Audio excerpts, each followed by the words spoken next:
কাকের মাংস খায় না ভাই, পুলিশের ছাড়ে না। পুলিশ অফিসারের ছেলের পাশে পুলিশের কোনো অফিসার কর্মকর্তাকে দেখা যাচ্ছে না। আমার এই বাচ্চাকে মেরে ফেলার হুমকি দেয় ভাই, আমি তাও থামি নেই।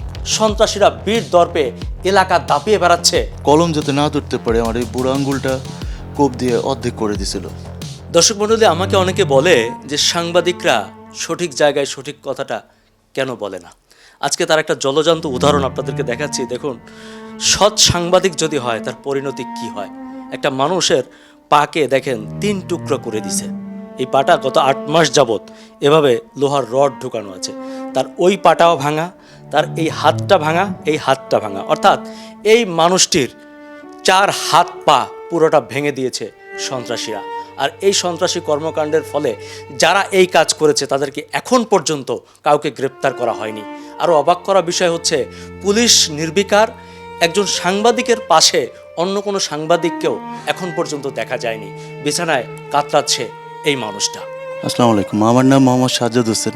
আমি সাংবাদিকতা করি আপনার চ্যানেল A1 এবং জায়জাকাল পত্রিকা। পরবর্তীতে আমি ঢাকার সময় আপনার ক্রাইম ইনভেস্টিগেশন অফ বাংলাদেশে আসি বর্তমানে।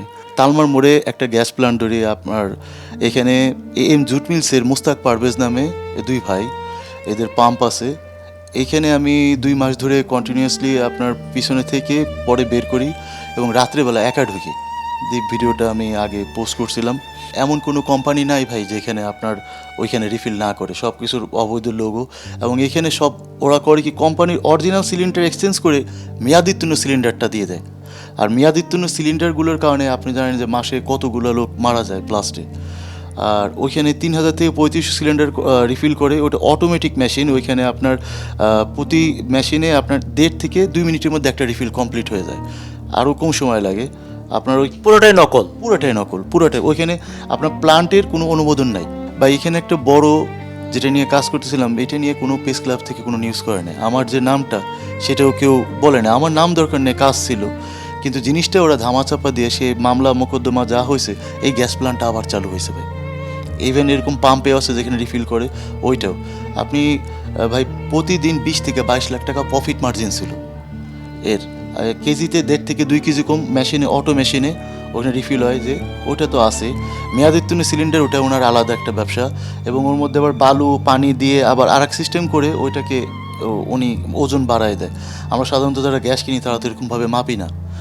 আর ওই পরবর্তীতে ওইখানে একটা পেট্রোল পাম্প ওইভাবে ধরলাম, ওইভাবে ভিডিও সেটাও প্রকাশ করছি রাত্রে। আর এইটা হইতেছে ভাই, এলপিজি শুল্ক হইতেছে যানবাহনের জন্য কম, রেসিডেন্সিয়াল আর কমার্শিয়াল। রেসিডেন্সিয়ালে আপনার হইতেছে বেশি। সেক্ষেত্রে ভাই বাংলাদেশে যারা এই বড় বড় কোম্পানি আছে, আমি মংলা পোর্টে আমার এক বন্ধু আছে, ছোটো ভাই আছে, ওদেরও কাজে লাগাইছি। আর এই ক্ষেত্রে ভাই 1000 কোটি টাকার উপরে শুল্ক ফাঁকি দেয় বড় বড় যে কোম্পানিগুলো আছে। এই ডকুমেন্টসের কাজ করতে চাইছিলাম, তখন আর ভাই প্রশাসনে ফরিদপুর থানার একজন এসআই ওসিন নামে ঘুষের ভিডিও এটাও প্রকাশ করি। এবং ফরিদপুরে ফাহিম ফয়সাল নামে একজন এসআই আছেন, উনি ফরিদপুরের মানুষকে খুবই অত্যাচার করতেন। তা আমি সাংবাদিকতা করি, আমার সঠিকটা প্রকাশ করা আমার কর্তব্য, দায়িত্ব মনে করি, আমি সেটা করছি।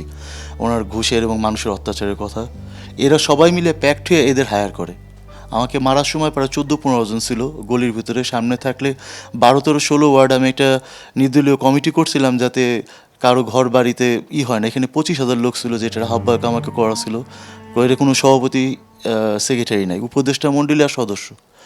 আমাকে ভাই রাত্রেবেলা যখন আসি বাসায়, আমি তার দিন তখন 2-3টা ড্রেজার বন্ধ করছি, মাটি দিয়ে প্রায় 3-4 কিলো হাঁটছি, আরও করছি।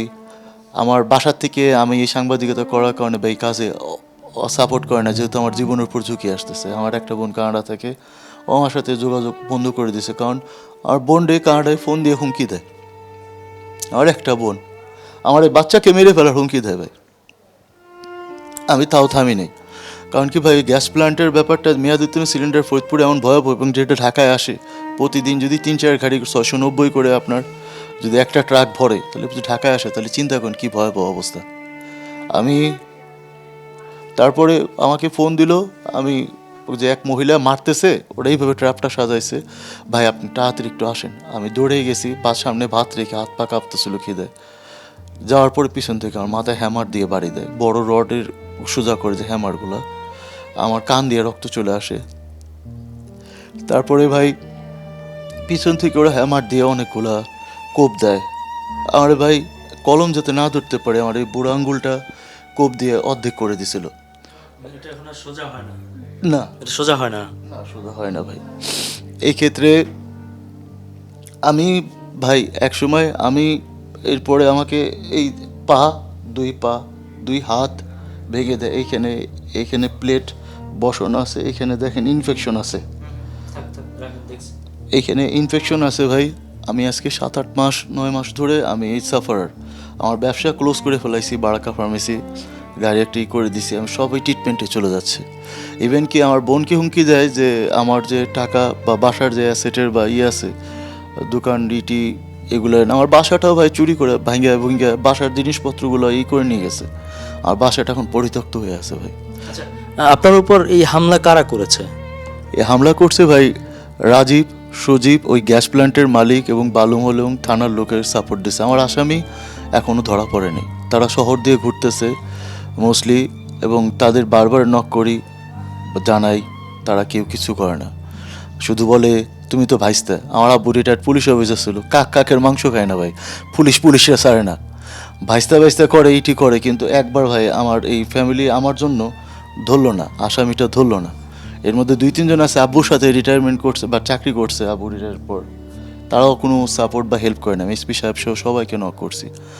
আর যেহেতু আমার এই খবর ভাই প্রেস ক্লাবে বা আমার কোনো আন্দোলনই হয় নাই, কারণ আমি অনেকটা বুঝতে পারি নাই যে এইভাবে কারাপ্টেড হয়ে গেছে আমাদের কিছু বৈষম্যর লোকজন যারা নাকি এতে জড়িত আছে। কারণ আমার জিনিসটা এমন অ্যাপ্রোচিং হয়ে গেছিলো যে আমি সৎ বা পাইলে আমি তাদেরও ছাড়তাম না, আর তারা তাদের সাথে এই ইসে জড়িত ছিল, সেজন্য পরবর্তীতে তারা আমার জন্য কিছু করে না। সাজ্জাদের বাবা একজন পুলিশ অফিসার ছিলেন। ওই যে কথায় আছে, কাকের মাংস খায় না। দেখুন নির্মম কি পরিহাস, ভাগ্যের কি নির্মম পরিহাস যে সেই পুলিশ অফিসারের ছেলের পাশে আজকে পুলিশের কোনো অফিসার কর্মকর্তাকে দেখা যাচ্ছে না। এমনকি সে দাঁড়ে দাঁড়ে ঘুরেও বিচার পাচ্ছেন না। সন্ত্রাসীরা বীর দর্পে এলাকা দাপিয়ে বেড়াচ্ছে, আর অথচ সাজ্জাদ তার 2 সন্তান নিয়ে আজকে ঢাকা শহরে বিভিন্ন জায়গায় দিনতিপাত করছে, চিকিৎসা করাচ্ছে, এমনকি রীতিমতো লুকিয়ে থাকতে হচ্ছে। তাকে এখনও হুমকি দেওয়া হচ্ছে, তুই তো কোনো মতে বেঁচে গেছিস, যে কোনো মুহূর্তে তোকে গোষ্ঠী শুদ্ধা শেষ করে দেওয়া হবে। এমনকি তার শিশু সন্তানকেও হুমকি দেওয়া হচ্ছে মেরে ফেলার। দর্শক মণ্ডলী, সাংবাদিকতা সমাজের 4র্থ স্তম্ভ। আমরাও চাই যে 4র্থ স্তম্ভ হয়ে মাথা উঁচু করে দাঁড়িয়ে থাকুক। বর্তমান সরকারের কাছে এই সাজ্জাদের উপর যে হামলা হয়েছে তার বিচার চাই, এবং সাজ্জাদ যাতে ভবিষ্যতে আবার জীবনে ঘুরে দাঁড়াতে পারে সে ব্যাপারে যথাযথ কর্তৃপক্ষের দৃষ্টি আকর্ষণ করছি। আলী আসগর ইমন, ATN বাংলা, ঢাকা।